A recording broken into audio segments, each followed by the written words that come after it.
asalaamaaleykum mbokk seetaankat yi yéen ñi topp seen chaîne Baol Times amaat nañ mbégte ci seen émission parcours jàngal ma sa bopp numéro 10 di ci dalal monsieur Bassirou Sène nekk surveillant fii ci lycée d'enseignement général de Diourbel. xam ngeen ne surveillant yi ay jàngalekat lañu yoo xam ne dañu jaar ci classe yi ba yàgg ñu détaché leen yóbbu leen def leen ay surveillant ngir ñu mën di toppatoo xale yi di jàppale administration ci wàllu contrôle bi ba tax na ñu dalal tey sunu gan Bassirou Sène ci lycée d'enseignement général de Diourbel ci seen émission parcours jàngal ma sa bopp. Bassirou asalaamaaleykum. asalaamaaleykum Pape Fary maa ngi lay ziar ci émission bi man nag vraiment mënuma wax en public mais maa ngi lay ziar di la remercier ci vraiment invitation bi nga def bi nga ma woo daal. maa ngi la ci remercier. waaw maa ngi lay remercier ci confiance bi nga am invité ma fii ci émission bi waaw.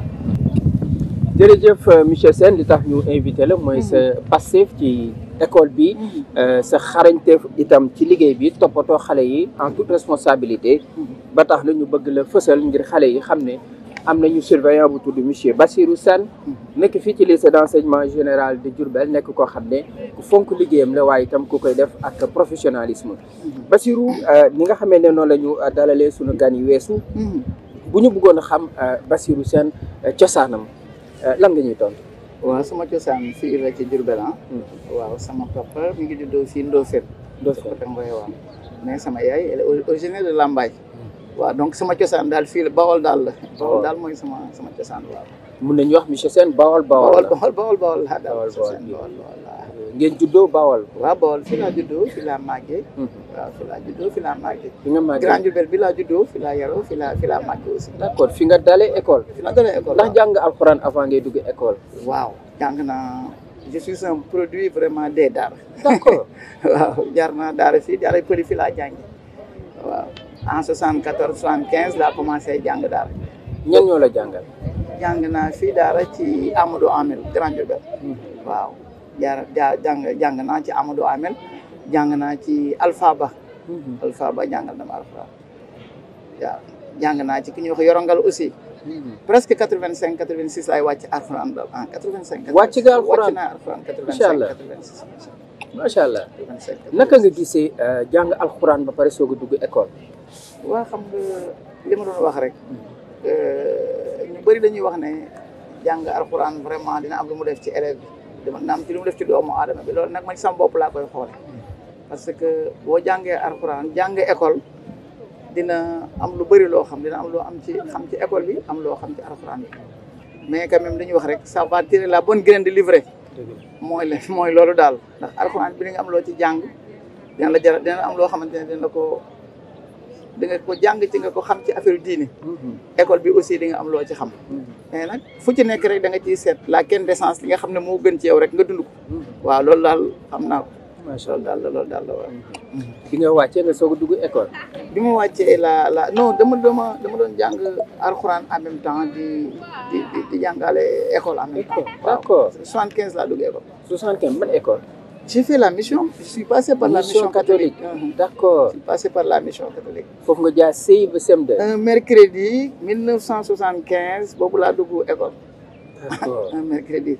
D'ailleurs fàttewuma ko sax d'ailleurs yaayu suma collègue bi monsieur Sarr anglais. monsieur Sarr anglais. Sa maman est une tante à moi moo ma xëcc yóbbu ma école. lu tax sa papa yóbbu la wala sa yaay. Très bien sama papa xam nga daanaka comme il était à la Sonacos. d'accord. il amutoon temps te sama yaay rek xam nga temps yooyu ndeysaan maire yi xamuñu woon dara pour yóbbu nit école mais dañ ma boole nag sama benn tante mooy yaayu monsieur Sarr bi monsieur Sarr monsieur Sarr anglais moo ma yóbbu école waaw en 1975 foofu laa nekkoon de 75 à 81 foofu nga amee entrée en sixième. fa la amee entrée en sixième. yan jàngalekat ñoo la gën a marqué à la mission catholique. à la mission presque un enseignant boo xamante ne wax dëgg yàlla marqué na ma enseignant ba ma fa gën a marqué daal mooy enseignant bi nga xam ne moom la ñuy wax Jean-Marie Guèye. Jean-Marie Guèye dégg naa keroog madame Diokh di ko expliqué. exactement waaw Jean-Marie Guèye moo ñu formé vraiment des lycées moo ñu yor marqué na ma trop. André Ndione aussi au CM1. André Ndione tamit vraiment nekkoon na enseignant vraiment boo ma marqué André Ndione et le directeur d'école que nous avons au CM2 Eli Ndiaye Eli Ndiaye c'est le père à Pierre Ndiaye benn. Pierre Marie et à Marichou. d'accord Marichou ndeysaan. moom tamit moom a yoroon CM2 ñett ñooñu daal vraiment marqué woon nañu fa trop à la mission. wax dëgg yàlla. naka nga gisee jàngalekat yooyu ak jàngalekatu tey à l'élémentaire. c'est diamétralement opposé. lan moo leen utalee. du point de vue caractère. caractère d'accord caractère d'abord. parce que enseignants yooyu moom wax dëgg yàlla lu mel ni comme Jean-Marie Guèye. ñun biñu nekkee ay xale même buñ demoon ba dajeeg moom ci mbedd dañuy daw làqatu parce que caractère bi ñu amoon waxuma dara sax mais sur le plan tenue vestimentaire ils étaient très corrects. mais loolu rek jël nga ko Bassirou. waaw ils étaient très corrects loolu topp na la. ils étaient très corrects. un mercredi comme c'était parfois dañu dem ba mujj gi xam nga newoon naa la un jour les jours ouvrables dafa nekkoon mercredi ak samedi ñu dem ba mercredi nekk jour férié. mais comme monsieur Ndione André Ndione boobu ma la doon wax ak Jean-Marie il fréquentait le quartier su ma doon dox ba daje ñoom ci quartier damay làqatu waaw tellement ñemewoo sax dajeeg sa maître sa maître moom ngay taxawaalu non non ñemewoo ngay xam ne moom su ma dajeeg sama maître moom vraiment la veille le lendemain à l'école j'aurais chaud dan lay woo xam ne yow mii moom yow yaay nekk première cobaye le lendemain en classe dan lay woo ne la kaay tu récites ta leçon waaw sa yaram tàng lool waaye nag vraiment lu bëri daal jàngal nañu fa vraiment lu bëri daal vraiment jàngal nañu lu bëri daal à la mission danga naa fa lu bëri ci ñoom mais pourquoi nga choisir le privé à la place du public lan moo tax demoo école publique waaw xam nga sam papa comme dafa nekkoon à la Sonacos ñoom dañ doon am possibilité usine bi jël seen doom yi yóbbu leen directement à la fële à la mission moyen na peut-être liñ doon fay bëriwutoon daal xam nga sama papa par exemple ñoom ñu nekkoon à la Sonacos ay temps pour la construction dañ leen doon jëlal ay prêt de construction fii au Périssac di leen tabaxal ci loolu nag lañ leen doon jëlee yóbbu seen doom yi presque ñoom Pa Momar Dieng bi nekkoon en ville ñu bëri waaw en tout cas pas yu bëri nga xamante ne par exemple dañoo nekkoon à la Sonacos dañoo amoon possibilité jël seen doom yi directement yóbbu leen à la mission xam naa moyen naa de petite somme pour fay geeg yooyu daal loolu tax loolu la woon daal waaw loolu la woon xam naa partenariat la woon entre vraiment ñu doon liggéey Sonacos et la mission waaw parce que ñun ñi nga xamante ne ñoo nekkoon doomu ñu doon liggéey ñëpp presque foofu Sonacos ñun ñëpp vraiment mission lañ nekkoon ñoom Omar Faye waaw Bernabé Gningue aussi. Bernabé Gningue waaw qui fut médecin chef. exact à Fatick actuellement c'est le médecin des aéroports. D'ailleurs on a trouvé même def nañ benn groupe WhatsApp. waaw promotion 75 ñu ngi ko créé nii groupe primaire bi groupe primaire avec ñoom Ndeye Maguette. je vois Ndeye Maguette. et cetera waaw Ndeye Maguette Diouf. ñoom Farba Diouf Rodé Gossas. waaw ñoom Khady Ndiaye. Jacques Dan Pascal Niang Feu Pascal. kon Diourbel yàgg na former ay cadres surtout mission catholique yàgg na former ay cadres. mission vraiment cadre yu bëri. ñoom Bernabé ñu ngi médecin chef ñeneen ak ñeneen Ablaye Sène mi Ablaye Sène qui est actuellement prof de mathématiques à l'université waaw mi ngi waaw Ablaye Sène foofu la génne sama promotionnaire la la mission ak ñeneen ak ñeneen amoon na doom bu fi nekkoon daawi jéeg waaw des gens yoo xam ne génn nañ fi comme étant cadre yu bëri c'est des inspecteurs des impôts et cetera super mais quand même la crème moom ñu ci bëri vraiment foofu lañ génnoon daal à la mission parce que dafa am enseignement de qualité amoon na enseignement de qualité parce que dañ doon def évaluation mensuelle dañu amoon des fiches d'évaluation mensuelle à l'élémentaire du CI au CM2 donc duñu xaar ay semestre wala ay trimestre chaque mois oui évaluation mensuelle da nga koy am waaw cahiers yi dañuy dem chaque fois à la maison parents yi signé les cahiers de devoir day dem par semaine mais chaque mois day am évaluation waaw ñu xool ndax élève baa ngi régressé ou bien ñu ngi progressé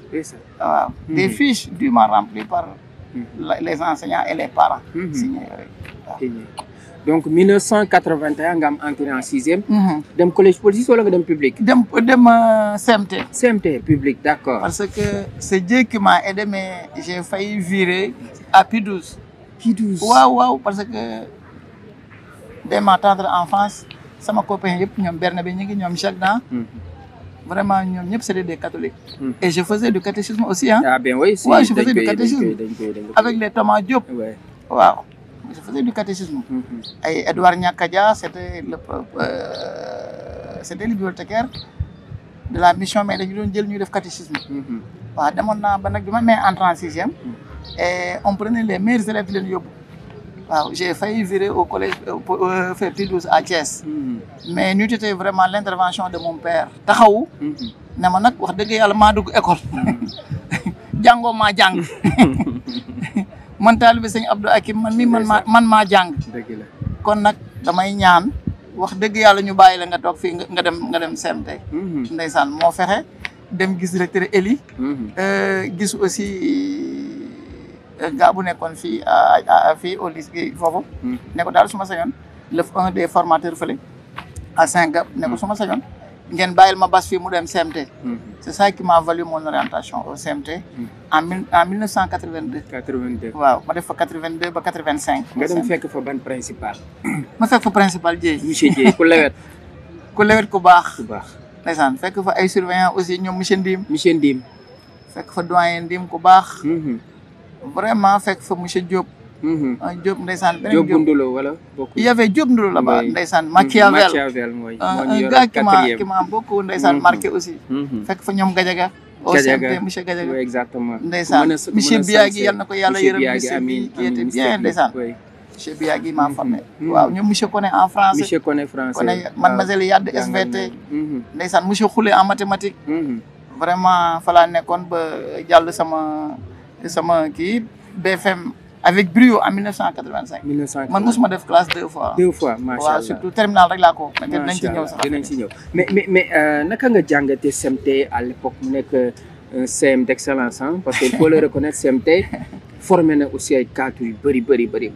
si réew mi waaw xam nga collège rek li may wax rek les collèges vraiment c'est comme les lycées foofu vraiment ça a été un melting pot. ndax xam nga ndeysaan kenn ku nekk day ñëw di nga fa xamee ay nit ñu bëri daal ndeysaan ñu bëri di ngeen fa xamee wax dëgg yàlla lu bëri daal jàng naa ko fa daal lu bëri daal ko fa jàng parce que foofu laa commencé di fréquenter foyer waaw dugaloon nañ ma ci foyer CMT ma nekk fa avec ñoom Top le grand frère à monsieur Top bi nekk fii waaw Jibi Top ñoo nekkoon noonu sama promotionnel moo nekkoon mooy grand frère Top bi on a siégé ñoom Massamba Taban benn Massamba Taban ñoom Mame Anta Amar qui est devenu aujourd'hui médecin ak ñooñu ñëpp on a vraiment siégé dans un même foyer waaw au CMT waaw on a siégé là-bas dans un même foyer au CMT d'accord loolu daal jàng naa ci lu bëri daal lu bëri vraiment monsieur Dieye nekkoon ku lewet ku baax waaw nga am sa entrée en sixième dem lycée am sam BFM sa BFM 1985 dem lycée Malick Sy. lycée Malick Sy jóge Diourbel dem Thiès. parce que à cette époque fii y avait pas d'enseignement de lycée d'enseignement général. amutoon waaw parce que amutoon. 85 parce que dañu doon wax ne sax léegi déjà tous les élèves vraiment qui avaient réussi au premier tour au bac au BFM dañ leen jël d'office yóbbu leen série E ou F. d'accord E ou F avec Cheikh Diouf. comme étant chef de travaux fële en même temps. nekk IA boobu xam nga y avait les IA boobu IA moom moo nekkoon en même temps inspecteur d'académie en même temps proviseur du lycée LTAB Cheikh Diouf Ben d'accord boobu amutoon on n'avait pas créé ces IA là waaw l'inspecteur d'académie en même temps moo nekkoon lycée LTAB d'accord waaw ma dem ñu ne ma léegi dañ may yóbbu foofu parce que dama jàll BFM au premier tour et comme je faisais ici je faisais les sciences physiques et technologie ñu ne ma léegi dañ lay yóbbu CMT nga def dañ lay yóbbu LTAP nga def série F ma ne non j'étais pas bien en dessin dama bëgg daal j'avais écrit à Iba Der Thiam waaw en tant qu'élève j'avais écrit à Iba Der Thiam boobu xam Iba Der Thiam était ministre waaw j'avais écrit une lettre à Iba Der Thiam pour lui dire que je ne pouvais pas vraiment continuer les cours en série F ma bëgg vraiment pour mu réorienter ma au lycée Malick Sy il m'a répondu lettre ba sax yàgguma koo xotti. il m'a répondu xam nga moom il était vraiment très bien. loolu la Oumar Ndiaye doon wax keroog que moom affectation aussi dafa rencontré ministre bi wax ko donc à l'époque les ministres étaient très accessibles. dinaa ñëw ci sama diggante ak yow ak Oumar Ndiaye. d'accord ak yeneen inspecteurs yi ndeysaan. d'accord vraiment mu def ci ay pexe. il m'a répondu na ma léegi il faut me faire parvenir le dossier de bac. waaw ma jógee fii fekk ko à Dakar avec un autre collègue un autre camarade de classe actuellement qui est devenu ingénieur des routes Mamadou Faye moom laa tuddee sama taaw waaw ndax jëf ju baax waaw ndax jëf ñu jógee fii ndeysaan jël suñu dossier de bac jox ko waaw ndax on ne peut pas faire la série F. mu jël ñu nag léegi ne mën nañ léegi dama leen di yóbbu soit Vanvo. mooy lycée Ahmed Fall. ou bien ma yóbbu leen. Vanvo Saint-Louis. Saint-Louis. D'accord. ma yóbbu leen Saint-Louis ou bien ma yóbbu leen lycée Malick Sy. foofu laa nekk def fa seconde 86 87 88. ban série. série D. D mooy la. mooy série S2. S2. S2 j'ai fait la première la seconde C. seconde C. Première C mooy S1 S1 on est S1. J'ai fait la seconde C, première C et terminale D. Terminale D. Mooy l'équivalent aujourd'hui de S1. Et waaw S1 S2. S1 S2. D'accord. mais fan nga nekkoon ci Thiès kan moo nekkoon sa famille d'accueil. amoon naa chance nag yàlla def bi ma demee Thiès j'avais vraiment la chance d'être adopté d'être pris en charge vraiment par un inspecteur des impôts et domaines du nom de Abdou Faye. seen parent la Abdou Faye sama parent la waaw sama cousin la woon foofu laa logé woon ci moom ndeysaan ku baaxoon ndax dëgg yàlla waaw ñun ñi nga xamante ne presque dañoo nekkoon des ressortissants Diourbel waa ñu ci bëri foofu lañ doon logé ci moom mu hébergé ñu presque fa lañ nekk ba ndeysaan ba en 88 bi ñuy def bac xam nga on avait la malchance d'avoir cette année invalidité année blanche moo amoon en 88 ndeysaan léegi nag ci même année bi ñu affecté ko à Dakar on avait repris la terminale en 89 loolu moo taxoon vraiment ma ne c'est la deuxième fois bi ma defee terminale en 89 waaw léegi après foofu laa amee sama bac D au collège P12 parce que ñun waa P12 fële ma ne P12 sax Saint-Gap da nga jógee Malick Sy nga dem Saint-Gap. non les examens yi foofu lañ ko doon defee. Ah d'accord mais candidat wu Malick Sy nga sa deuxième année bi nga koy reprendre tu étais à Malick Sy. à Malick Sy. yan prof ñoo la gën a marqué ce cursus lycée au niveau de Malick Sy Thiès. un prof d'anglais. D'accord. qui était rigolo.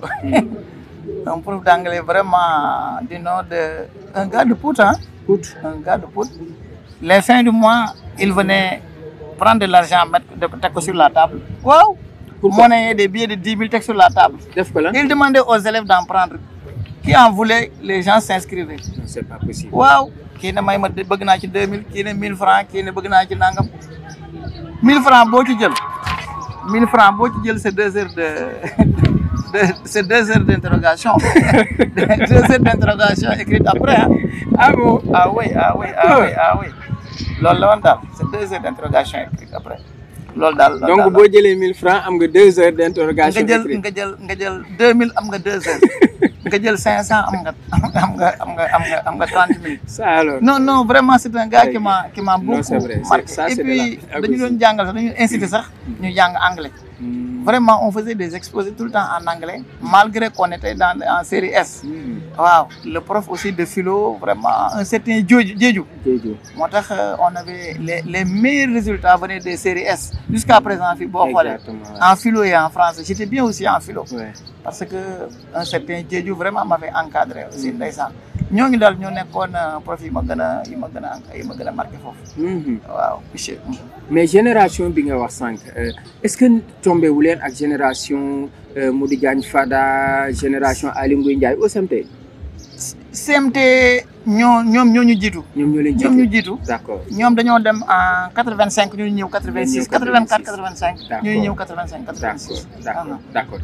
bi nga amee sa bac au niveau de Thiès. waaw Malick Sy bac C. waaw bac D. bac D nga demandé pour ñu orienter la fan. bi ma amee bac D quand même dama bokkoon ci ñi amoon malchance ñu bañ leen a orienter. Pourquoi? Parce qu'on avait connu vraiment des années très difficiles. En 87, xam nga bien avant nous amoon na fi les maîtrisards.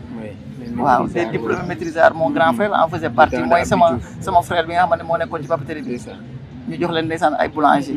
bi ñu ñëwee ba 87 88 87 vraiment il y avait l'année invalidée. 88 l'année blanche. 89 encore ma ñëw am bac ak sama yeneen copains yoo xamante ne qui étaient au prisonnier militaire ah. ñoom Cheikh Kane. ñoom Fadior. Fadior. génération boobu la. Fadior Prytanée. très bien ñu am bac très bien on avait la malchance quand même de. ñu ba ñu orienté vraiment ñu toog ah. demoon naa presque ba bac dem naa ba décembre janvier xaw ma lu may def.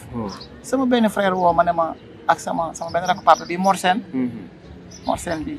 qui était principal fii fii Diourbel toog. woo sama papa ne ko ah Bass li mu toog fii te université jàng amu fa te moo seeti leneen vraiment ma ne papa mu ne ma ne ko vraiment loolu dama bëgg pour nga dem defi instituteur nga dem defi EFI nga jàngale ci. waaw boobu sax CFPP la woon c'était pas du temps des EFI. boobu CFPP moo amoon. CFPS et CFPP pour les brevetés et CFPS pour les bacheliers. J'ai fait le CFPS. J'ai fait le CFPS à Thiès. Niveau bac. Après sama formation après ma dem à Dakar def foofu xam nga lañ doon def dañ doon alterner bu ñu defee 1 mois à l'école def 1 mois de pratique. D'accord. waaw maa ngi dugg dans l'enseignement bi ma jàllee concours bi c'était en 90. 90. ban école lañ leen formé. ñu ngi ñu formé Ibra Katiba à Thiès. et à Dakar. CFPS. Dakar Djibril Dione. waaw on faisait la navette entre Thiès et Dakar. bu ñu defee 1 mois fii ak les filles nekk à Germaine Le Goff à Thiès. waaw bu ñu defee 1 mois de théorie def 1 mois de pratique à Dakar. foofu les écoles j'ai fait beaucoup d'écoles à Dakar ah. J'ai fait la caserne Samba Diéry Diallo xam nga foofu dañ lay wax ne il faut faire des étapes. waaw première étape mooy élémentaire. mooy CICP. La première étape je l'ai faite à la caserne Samba Diéry Diallo. waaw avec des maîtres d'application foofu ñoom Mbaye Ndiaye. ndeysaan ñoom Mbaye Ndiaye ñu bëri. def deuxième étape ànd naa ko Samb Gibraltar avec les Fat Seck Gaye. Mais j'ai appris beaucoup de choses vraiment de ces enseignants. ñoom Souleymane Djigo Diop. Dernière étape bi ma retourné waat ndeysaan à Dakar. Collège Mansour Sy au lycée au collège Mansour Sy à Rufisque. ndeysaan ma nekk fa vraiment école Tafsir Niao Faye.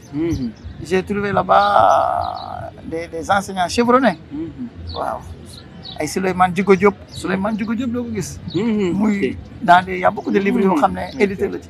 waaw Souleymane Djigo Diop ñoom Khadim Rassoul Gaye ñoom Paul Baré ndeysaan ci génération boobu ñoom ma formé la ma jàng ci ñoom lu bëri na. ñan ñoo la jàngal théorie. Souleymane Djigo Diop. jàngal na ma lu bëri. et des leçons de morale yoo xamante ne ki ma tenait à cœur Souleymane Paa bi dañu doon jàngal toujours en tant que formateur il faut vraiment savoir gérer votre vie privée parce que les enseignants souvent n'ont pas de vie privée. wax na ko de. te loolu vraiment dafa nekkoon ci moom. vraiment ay leçons yi nga xamante ne presque daf ma tenir à cœur. dañu doon wax chaque fois il faut essayer de gérer bu ngeen génnee fii gérer votre vie privée. bien que les enseignants sax n'ont pas de vie privée parce que da ngay xool sax un petit problème dans les écoles ça retentit un peu partout. Même les scènes de ménage des enseignants retentissent un peu partout. Donc loolu ñu doon wax. yéen a ngi dem mais li ma leen di tënk li ma leen di ñaan mooy essayer de gérer votre vie privée. Ce sera difficile pour nous les enseignants parce que nos scènes de ménage les plus intimes retentissent dans les quartiers dans les écoles. mais nag da ngeen gérer loolu. mu nekk une leçon bu ma jàng ci moom. Deuxième leçon bi yéen a ngi dem mais li ma leen di yëgal mooy vous avez vraiment des élèves ñi nekk des cadres en miniature fexe leen bu ngeen demee ngeen xam leen. Apprenez à connaître vos enfants. Car vous ne les connaissez point. na ngeen xam xale yi. ndax mooy lii nag. L'école est un creuset de civilisation mais aussi dafa nekk un melting pot ñu bëri ñoo fi dañ. kenn ku nekk jóge ci ay milieux dans différents milieux kenn ku nekk ak éducation. waaw ñëw nag nga bëgg leen a gérer c'est un peu difficile. kenn ku ci nekk aussi am nu mu jikkoo nga bëgg koo canaliser ba nga nekk ak moom. C'est difficile. bi nga paree formation sa premier poste. sama premier poste j'ai été ventilé à Kédougou. C'est là où j'ai souffert. À Kédougou un beau jour ma xëy rek jot OS ñu ne ma da ngay dem Kédougou. Arrivé à Tamba d'abord xam nga IRE après il y avait les IRE et les IDEN. IDEN moo amoon ak IRE. mis à la disposition de l'IRE de Tamba, inspection régionale de l'éducation mooy IRE. Il y avait des IRE. ma ñëw rek ne ma tuddee mis à la disposition de l'IRE de Tamba d'abord. IRE. ma ñëw rek saa waaye en 92 octobre 92 octobre 93. ma jël sama sac ak sama mat la takk. arrivé à Tamba vers 14 heures. ñu ne ma non y' a pas de véhicule pour Kédougou il faut que tu passes la nuit. c'est pas possible. waaw à la gare routière de Kotiari ma xëy le lendemain fanaan Kotiari ma fanaan Kotiari ma fanaan foofu ak Kotiari xëy départ Kotiari dem Kédougou et en Land Rover. En ce temps, il n'y avait pas la route Tamba Kédougou. On doon jaar par Dialokoto. jaar ci parc bi mais en Land Rover. On faisait 8 heures de temps. Pour arriver à Kédougou.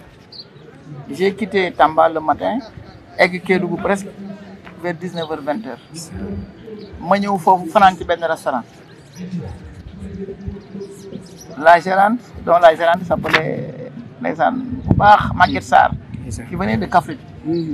ma yegg ndeysaan fanaan ci moom te restaurant balaa fanaan ndax amu fu ma fanaan ma xëy ndeysaan avec son intervention le préfet de Bandefassi m'avait remis une chambre ma fanaan fi xëy nag di xool li ma jàllale ñu ne ma nag ma dem inspection ñu ne ma non da ngay continuer vers Saraya. Arrivé à Saraya je trouve là-bas le sous-préfet de Saraya mu ne ma da ngay dem Missirah Sirimana vers les mines de Dalot. J'ai fait là-bas 5 ans, vers les mines. J'étais chargé d'école. Hein? Chargé d'école, moi, un enseignant qui gère plusieurs étapes. Je suis enseignant et je gérais et le CI et le CM2. Mais être enseignant dans ces zones, ce n'est pas facile. Hein? C'est pas facile. Quel jafe-jafe nga dund foofu noonu Bassirou? am naa fa ay jafe-jafe. te mosuloo xaddi quoi bàyyi ne damay ñibbi. Mon point de vue relationnel avec sama chef hiérarchique c'était difficile. Parce que personne n'osait le week-end déambuler avec vraiment un tenue correct dans Kédougou-ville. Un tenue correct à Kédougou. À Kédougou-ville, l'inspecteur Momar Sey, un inspecteur Momar Sey, non de Momar Sey, il faisait le tour de Kédougou-ville. Tout le qui en costume comme ça de la sermona. Pourquoi? Mais ça c'est indigne d'un enseignant de brousse. Un enseignant de brousse. Un enseignant de brousse ne devait pas être correct, ne devait pas être en costume. Un nordiste, quand il vient ici, comme enseignant, il doit vraiment s'habiller décemment. S'habiller décemment, il ne disait pas de comporter des haillons. Mais quand même, de manière sobre. De manière sobre. D'accord. Il y a une différence entre ce que fait et acte. Il faut que vous adaptez au milieu de l'Indonésie. Mais vivre avec vivre dans un milieu très difficile. Un milieu où rivaliser deux peuples. Un peuple malinqué et un peuple diakhanké, c'est pas facile. Un enseignant, un jeune enseignant qui a 24 ans, qui vient de débarquer dans un village. Il y a deux peuples diakhanké et malinqué qui ne s'entendent pas. Il faut que vous ayez et qui croient aussi aux traditions. Vraiment, il faut que vous ayez des traditions. À Saraya. À Saraya. Wow! Un cassé n'ose pas vraiment être sur le même banc qu'un gars de plus souche. Wow! En classe. Tu es obligé de gérer lolo. Un Djouara te dira que un Sissoko te dira que un Djouara. Parce que c'est un cassé d'une toque maman. Les Djouara fofu, c'est les cassés. Les Djouara, wow. Les Djouara, le livre que tu gères en classe. Je peux gérer. En même temps aussi de gérer deux niveaux. Tu es chargé d'école. Il y a chargé d'école, moi, il y a deux étapes que je gère. Une classe de CM2 de 13 élèves. 13 élèves. Parce qu'ils ne se sentent pas sénégalais. 13 élèves. Et une autre classe qui a 60 élèves. Si je fais un exercice, je exercice. Et je me suis retrouvé en fin d'année avec 3 élèves. Je me présenté à l'entrée en 6e. Pourquoi? Les parents venaient me dire que octobre, novembre, je dois aller à Kondokou ou bien je dois aller à Barabiri chercher de l'or. Et il faut que j'aille avec mon enfant. Qu'est-ce que tu vas faire? J'en parlais à l'inspecteur ou bien au sous-préfet. C'est leurs enfants. Ils ne se sentent pas sénégalais. Hein? Mais nous avons apprivoisé, mais ils se sentent plus maliens que sénégalais. Moi, il faut aussi. j'ai fait là-bas nekk naa fa octobre 92 93 ba 97. 5 ans. Et à chaque fois que j'ai demandé une affectation l'inspecteur comme dem naa ba mille bi. oui. day jël boobu amutoon xam nga ñaan affectation en ligne amutoon. da nga doon def un dossier via l'inspecteur. mais il prenait il déchiré mbaa mu jël ko. ngay xaar pour ñu affecté la. ndeysaan benn inspecteur adjoint qui était mon ami ndeysaan di ma fréquenté moom ma woo dama seen ma ne mu ne ma wax dëgg yàlla dinaa la wax benn affaire tey c'est la unième fois ngay def un dossier d'affectation doo jàll xamul lu tax ma ne mu ne ma l'inspecteur Momar Seye il te trouve excellent dans la zone da nga dem ba minante gars yi tous les jeunes enseignants yi nga xam dañoo dem ba côtoyer dëkk ba minante ak ñoom su ngeen ñaanee affectation da koy xotti da koy déchirer def ko dans un tiroir mbaa mu xotti ma ne kon donc na ngeen ma demandé par les syndicats j'étais jusqu'à Dakar au ministère déposer là-bas un dossier dama ko multiplier dama defoon de multiplication après sama dossier ma xëy rek gars yi wàcc ma Algourdioum bi waaw sama école ma ñëw Algourdioum j'ai trouvé là-bas 98 d'accord 97 98 ma fekk fi ñoom Abou Anne ak yooyu Cheikh Tidiane Ndiaye ndeysaan yàlla yërëm te jégal Khady Guissé madame Diakhoumpa madame Baro ndeysaan madame Baro ndeysaan nga nekk fa 99 ma nekk fa 80 ak Assane Diombaxo nga foon Assane Diombaxo nga foon ndeysaan Khady Guissé madame Oulimata Sarr non madame Oulimata Sarr après dafa demoon benn école dafa demoon Sidi Guissé la demoon man ma nekk fa ndeysaan ñoom madame Baro ma nekk fa ba 2001 2002 ma dem Dakar ma ne nag yaa demandé pour dem Dakar parce que dama bëggoon a inscrire en régime particulier super continuer njàng mi man loolu laa bëggoon en droit très bien ma toog ba mu yàgg rek moo tax Omar Ndiaye dama koy sant Omar Ndiaye dama koy sant en 2001 2002 laa njëkk a def concours ENA ma jàll diplomatie super dem entretien ñu téye ma maa ngi Mbaye Diop bi nekkoon conseil départemental Mbaye Diop ñu dem ba entretien moom comme il faisait collectivité territoriale man ma doon def diplomatie on était 5 à l'entretien léegi après ñu mu jël 2 yi libéré 3 yi j'en faisais partie Omar Ndiaye woo ma nag dama saawaay ma ne mu ne ma comme noo demee boobu notre ami était là-bas aussi waaw y avait beaucoup de collègues enseignants Diourbellois qui étaient là-bas Alia foofu à Dakar pendant le concours ndeysaan ñoo ko doon defandoo léegi nag mu woo ma ne ma léegi comme dégg da nga bëgg a dem Dakar dinaa la fexe faciliter nga dem moom Omar Ndiaye il a fait des démarches avec Bassirou Tine ndeysaan Bassirou Tine nekkoon sama xarit aussi Bassirou Tine nekkoon na sama xarit Algourdioum vraiment jàpp na ma fa trop Bassirou Tine vraiment un gars quand même qui m'a beaucoup marqué non inspecteur Omar Ndiaye sama xarit la woon même bu doon dem par exemple nii tey am yenn affaire yu muy def may woo néew ne ma dama bëgg seen yaa koy animé man maa njëkk a def fii am na benn séminaire bu organisé fii sur les enseignements procédure mooy enseignement ci la méthode active dans les écoles élémentaires maa ko njëkk expérimenté fii maa ko njëkk a def en séminaire fii avec Bassirou Tine waaw qui m'a invité à la rajo fii sax presque en 99 2000 exact avant que je n'étais à Dakar ndeysaan après nag ci laa demee Dakar bi nga demee naka la sa formation ndax jot nga continuer sa jàng wala déet. bi ma demee à Dakar aussi xam nga rek ku nekk ak sa destin. c'est vrai bi ma demee Dakar ne xaaral ma xeex ndax comme déjà enseignement j'avais pas vraiment la possibilité de m'inscrire à l'université après le bac. ñu ne ñu léegi déjà tous les enseignants yi nga xamante ne ni bëgg nañ jàng. tous les fonctionnaires nañu inscrire en régime particulier. moyennant 100 000 francs par mois. ma ne amul problème jar na ko. ma dem à l'unité 15. ñu organiser wu en bloc benn groupe ni man ak yeneen enseignant après ñu ne léegi xaaral ñu dem def formation foofu waaw def formation noonu daal laa mujjee inscrire foofu à l'université. mais foofu en régime particulier ma def fa 1 an. 1 an boo xamante ne dama def samay cours on les corrigeait ñoom Ismaïla Madior Fall di corriger waaw dana def Cheikh Tidiane Thiam institution internationale gars yu bëri dañ doon dem di def ay cours gars yi di dem di fay après ñuy corriger waaw ñu corriger ma def 1 an deuxième année bi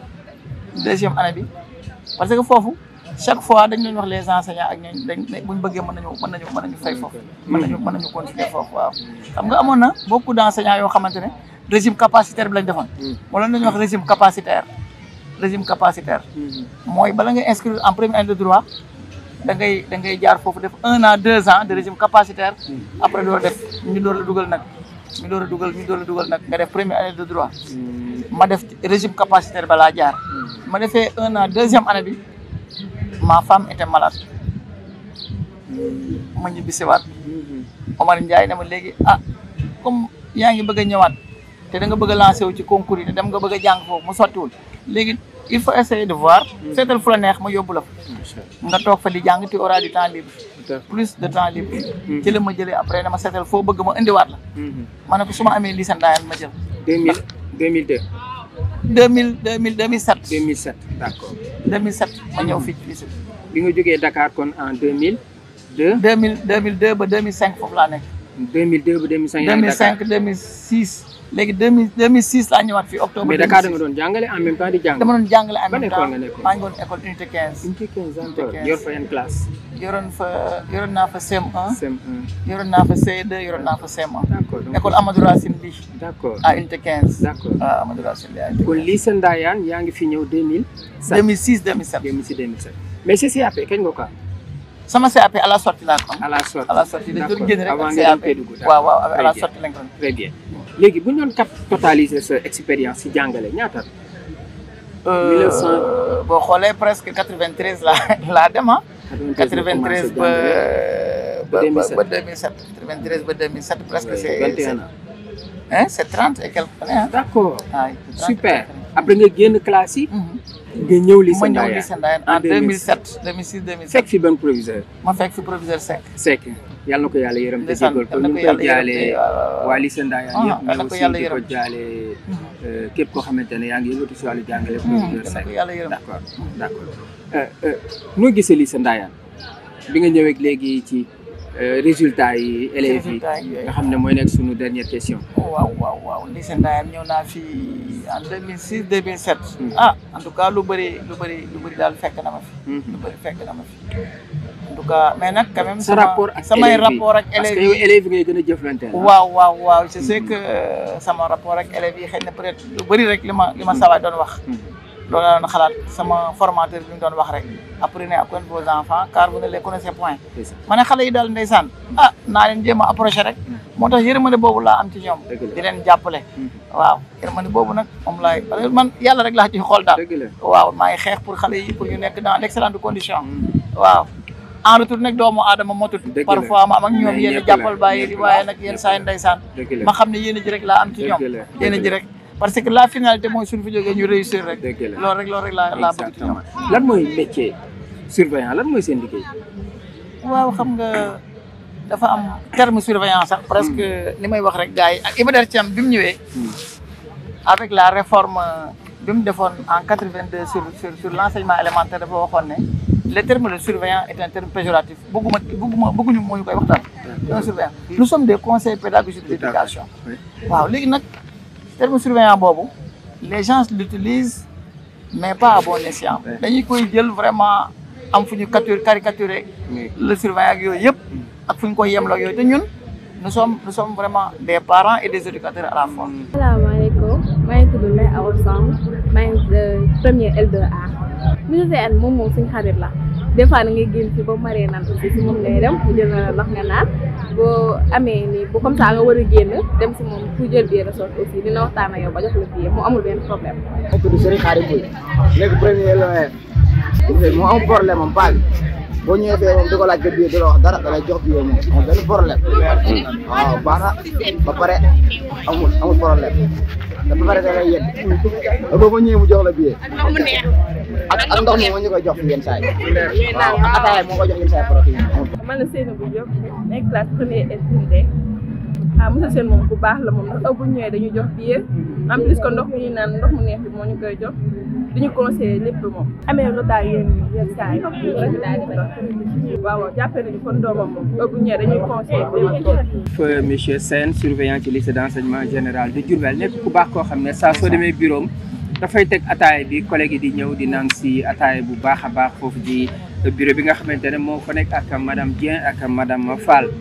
waaye itam li mu wax ci proviseur itam ñu ngi koy dëggal bu baax a baax nekk koo xam ne itam dafay boole di wax lu rafet di def li rafet di monsieur Sayba Dembélé nekk fii ci lycée d'enseignement général de Diourbel mbokk yi di leen gërëm di leen sant ci seen émission parcours numéro 10 invité Bassirou Sène surveillant ci lycée d'enseignement général de Diourbel ñu ko doon enregistré fii ci lycée d'enseignement général de Diourbel concept présentation par Fary Sey réalisation Mor Sène Baol Times di leen dig daje ak beneen kàngam ci askanu jàngalekat fii ci Baol Times asalaamualeykum wa rahmatullahi wa barakatu. jërëjëf maa ngi lay sant.